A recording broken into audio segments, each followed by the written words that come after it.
Welcome back, MTG Joe here. Today we're going to be doing kind of an impromptu weekly meta breakdown.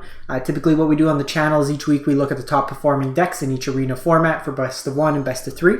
We recently had the release of Dominaria United on Thursday. I'm recording this on Sunday, so we have about 3-4 days worth of data accumulated.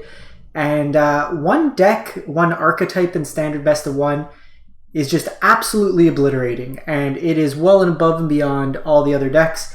And I want to share that as I was kind of culminating kind of the stats and information for an upcoming video. Saw this and thought, you know, it's beginning of the month, people want to rank up, they want to take on, get to Mythic early. This is probably the deck, and it's just beating up on everything, and that is Mono Black Control. So if we look here on the screen, so we have September 1st to September 4th is the date range. 37,000 matches of Magic played. This deck has got a 60.1% win rate, or 61%. Some iterations of the deck, this culminates every kind of mono black control with slight variations. There's variations of this deck pushing close to 70% win rate. And if you look here, it's got positive win rates across the board. Nothing is even close to 50% other than basically the Mire. So mono black control is always going to be at 50%. Someone's going to win, someone's going to lose. So that's always kind of established. And that's 7,000 of the 37,000 matches played. But if we're looking on the list, 57% against mono red, Celestus enchantments, 55% win rate. Mono black aggro, which is just the more low to the ground creature heavier version, 54%. The closest other deck is Rakdos midrange, which is pretty much the same deck, but you got Fable the Mirror Breaker and like the 3/2 vampire in addition. Boros aggro against that, 64%. Esper, Rakdos Sack, 57%. Esper Zur, which is just kind of another black-based deck, 53%. And just going along, any of these aggro creature decks, if we're looking Gruul aggro, 57. Mono green, 62. Gruul werewolf, 67. Vampires, 60. And just beating up on everything in the format. So we'll take a look. There's kind of two variations of the deck. There's the version here, 69.5%. And these decks are just powerful.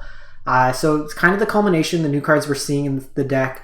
Liliana the Veil, Fora, very, very powerful card. It's played Modern, played Legacy.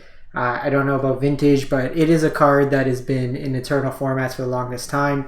It's got hand hate. It gets around its creature removal. Its ultimate is threatening. Eats away at your opponent's resources. You have that. You have paired with Sheoldred. Sheoldred is just a house against these creature-based decks. Stuff like mono red, stuff like mono green, even mono white to some extent, or white-based decks just don't have clean answers for a 4 or 5 body.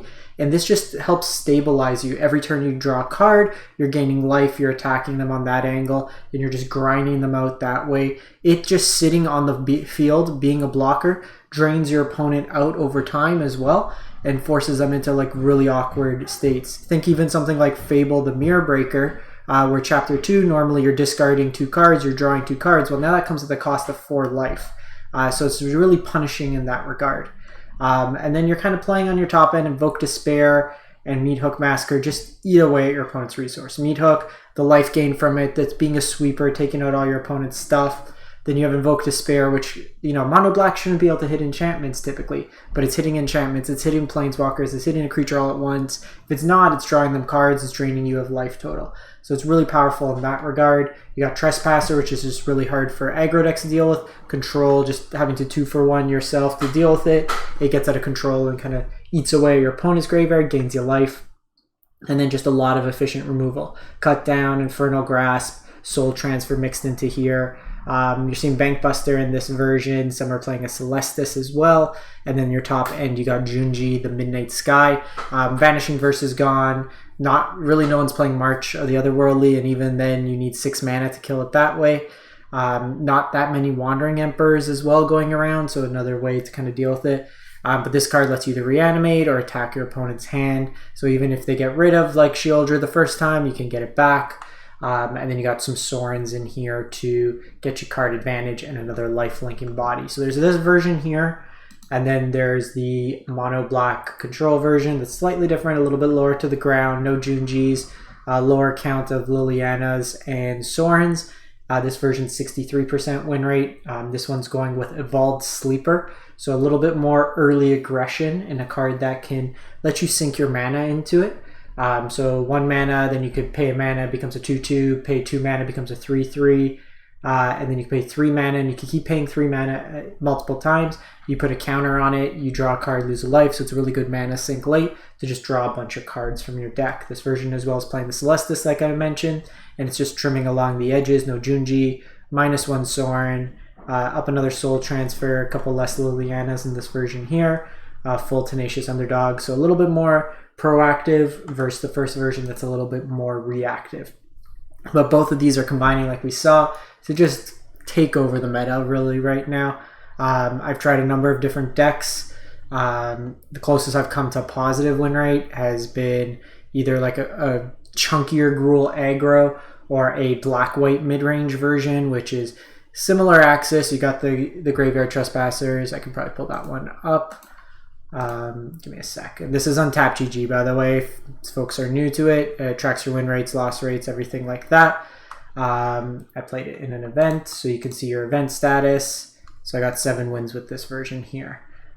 So very similar idea. The way I found like Wedding Announcement was good against them because it gives you multiple bodies. Wandering Emperor at instant speed. Edgar, because they don't really have exile, coming back. They can deal with it on the stack potentially if they attack in with Trespasser, kill it, and then target it at the same time, I believe. But you have just a little bit more in terms of creatures. So I can link this deck. We did go 3 once against Mono Black with that Esper. Basically all versions of the black-based deck we did pretty well against.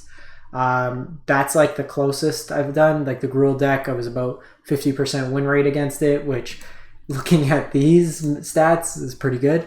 But let me know what you think. If you've been able to take on this mono black menace, if you have the secret tech, let me know in the comments. And let me know what you think. Do you think Meathook should be banned?